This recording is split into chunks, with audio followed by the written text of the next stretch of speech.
The honourable member for Don Valley West. Thank you.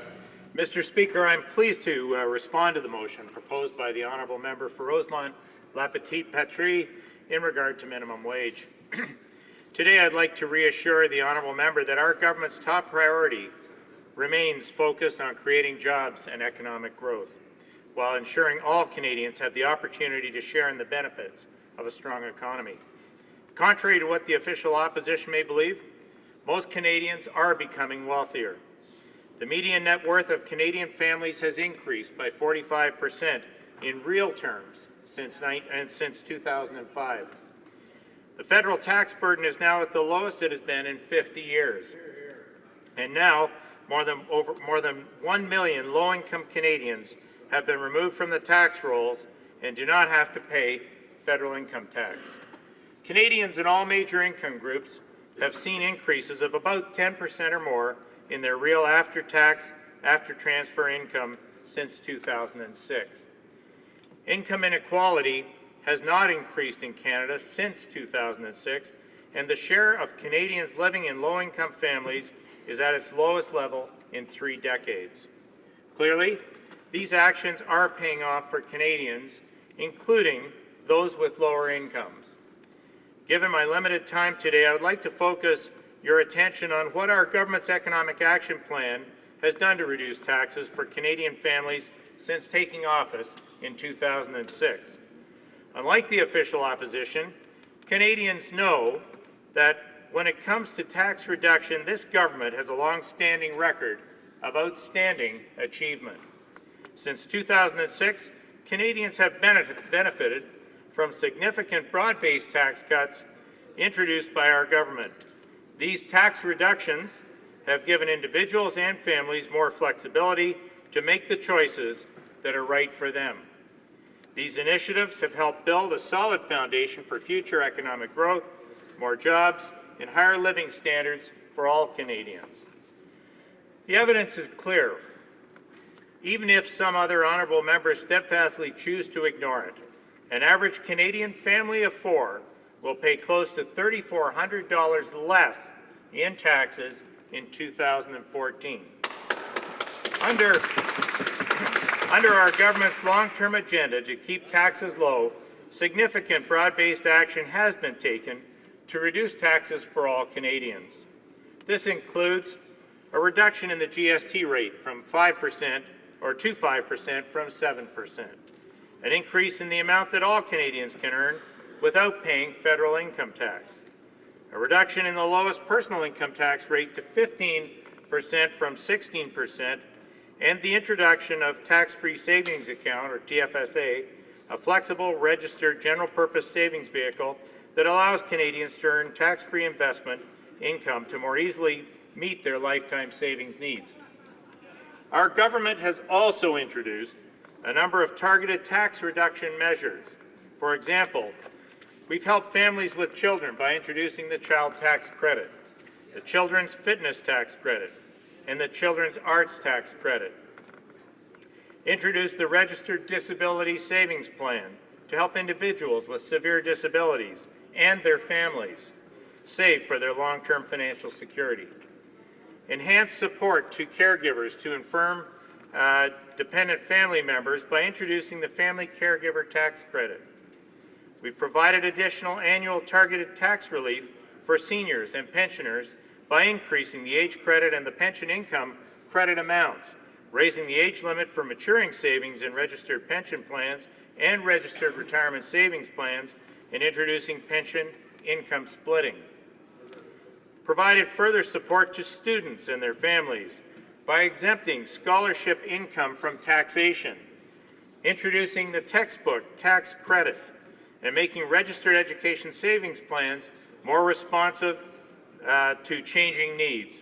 And lastly, introduce the public transit tax credit to encourage public transit use.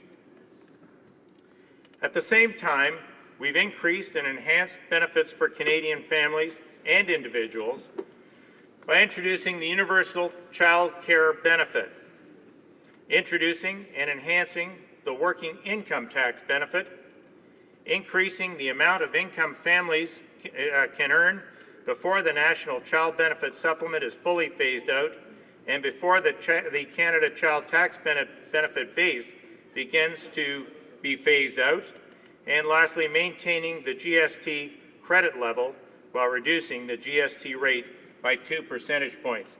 And Mr. Speaker, I neglected to mention that I'll be sharing my time today with the member from Willowdale. I apologize for the delay in that. In total, our government will have provided almost $160 billion in tax relief for Canadian families and individuals over a 6-year period ending in 2013-2014. Mr. Speaker, as all members of this House can see, if they choose to do so, our government is committed to lower taxes for all Canadians. Our recent budgets have built upon our record of supporting families and communities while establishing a path for returning to balanced budgets. Economic Action Plan 2013 introduced enhanced support for Canadian families by keeping taxes low, better recognizing the costs of adopting a child, helping to lower the price of consumer goods, better protecting financial consumers, including seniors, and promoting low-cost and secure pension options. And it introduced measures to support communities by investing in quality and affordable housing, honoring our veterans, improving the health of Canadians, supporting our arts and cultural community, and creating the largest and longest federal investment in job-creating infrastructure in Canadian history. Economic Action Plan 2014 continues to focus on controlling spending and using every tax dollar as efficiently as possible. And we will enshrine our responsible, prudent approach into law with the introduction of balanced budget legislation. Balancing our books, as all business leaders know, gives us greater flexibility to respond to the unforeseen. It will enable us to reduce the burden placed on future generations and promote investment by keeping taxes low. Mr. Speaker, let me conclude by saying that I am very optimistic about our prospects as a nation. The Canadian economy continues to expand, enjoying one of the strongest job creation records in the G7. Over 1.1 million more Canadians are working now than at the end of the recession, with the vast majority of new jobs being full-time, high-wage private sector positions. But while our jobs and growth performance is encouraging, we still have work to do. I believe that Economic Action Plan 2014 is the way to go. If we hold to the course we have chosen, our future looks bright. I'm eager to see this progressive agenda unfold and the positive impact it will have on our country and jobs and growth, which is why I cannot support this motion. Thank you, Mr. Speaker. Questions and comments? The Honourable Member for Northwest Territories. Well, thank you, Mr. Speaker, and I want to thank my colleague for his speech on this issue and the fact that, this has been an engaging debate here today on all sides, and that's something that we appreciate after coming through last year where the New Democratic Party had to usually carry the ball here when it came to making speeches. My point, I think, that I want to make very quickly is that there is an inequity that's occurred with minimum wage across Canada. Over the last 40 years, you've seen zero increase in the real wages for minimum wage. In that same time, the average wage, the real wage increase for the rest of Canadians was over 15%. So what has happened is that the minimum wage workers have lost position in society over the last 40 years in comparison to other workers. Yet they make up a large and very important part of our workforce. So by accepting this motion, by reestablishing a minimum wage that is reflective of the conditions that other workers come under, we're creating equity in this country. Equity that needs to be there. Would my colleague not agree that equity is important? It's an important principle that guides this fair and honest country. The Honourable Member for Don Valley West. Well, thank you, Mr. Speaker, and I thank my colleague for for the question and also for the his new official riding. Congratulations to him. Yes, Mr. Speaker, I do agree that equity is important, but I think it's also important, as we've heard today, and we've debated amongst all parties, that the real numbers that we're debating and the numbers in question are somewhat dubious. And in fact, as one of my colleagues on the opposite side, for lack of a better term, agreed that this motion was purely symbolic. And we believe, quite frankly, that we as a government are in support of provincial jurisdiction, which has the authority over establishing minimum wage, and which we have seen, in fact, in my own province, Mr. Speaker. The new government in Ontario has recently established new guidelines for minimum wage, and that's their jurisdiction, and we endorse and support that as their responsibility. And so to that end, we believe that is the route that, as a federal government, we must take in order to support our provincial cohorts. Questions and comments? The honourable member for Trinity-Spadina. I listened to the statement, and my mind rolled over numbers that just put a completely different picture to it. In the very city that the member opposite represents, the waiting list for public housing has practically doubled since this government took office. The number of children living in poverty has increased.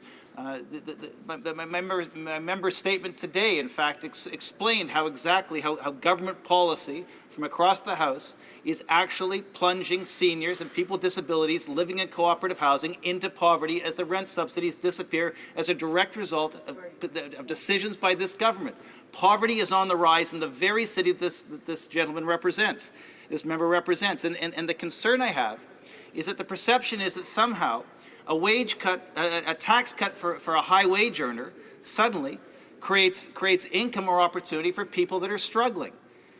I recognize that the members opposite don't want to measure these things, but the measurements are there.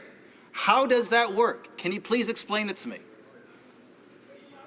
The honourable member for Don Valley West. Well, thank you, Mr. Speaker, and I thank my honourable colleague for the question, and this is my first opportunity to welcome him to the House as well. And yes, we both come from Toronto and Ontario, where these are significant issues. And as my colleague, the parliamentary secretary, alluded to earlier, we would also all like to eradicate poverty. We'd all like to find solutions that take that as an issue and find solutions that will help those that are in need. But at the end of the day, we have to do it through incentive and through opportunity.